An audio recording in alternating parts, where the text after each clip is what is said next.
Caca para ataque, houve a falta para cima do Matheus Jesus, levou vantagem, cruzamento para a boca do gol para Léo Naldi de cabeça e é gol!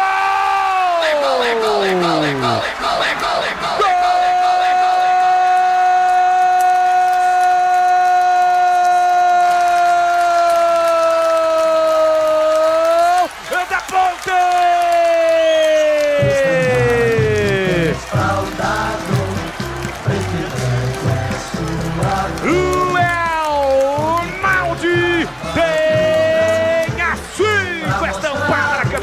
Fazia tempo que a macaca não balançava as redes desse gol. Gol da Lindo Treio, gol da Fepasa. Bola arrombada, escapou da falta. Eliel lá na canhota e levantou na cabeça de Léo Naldi. Aparece como elemento surpresa, jogador inteligente, pisando na área adversária. Golpeou de cabeça firme e forte, um desvio fatal para abrir o placar do majestoso. É Léo Naldi de cabeça, sai na frente, a macaca faz a festa, a macacada nas arquibancadas do majestoso. Pula, pula, pula, pula, pula, sai do chão e vibra a macacada.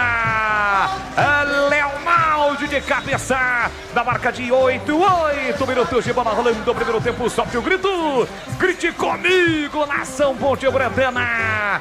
Tá registrado, Léo Naldi de cabeça, Ponte Preta 1, Vitória 0. Lucas Arcanjo não chora no goleiro, uma bola torpe no fundo da sua rede.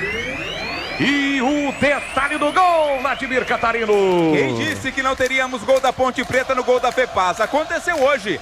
Valeu pela jogada. O Matheus Jesus sofreu a falta, mas o árbitro deu vantagem. O Arthur deu sequência, fez o cruzamento certeiro na cabeça do Léo Naldi, que cabeceou com muita força. O goleiro Lucas Arcanjo até tentou alcançar, mas ela veio muito forte e acabou entrando.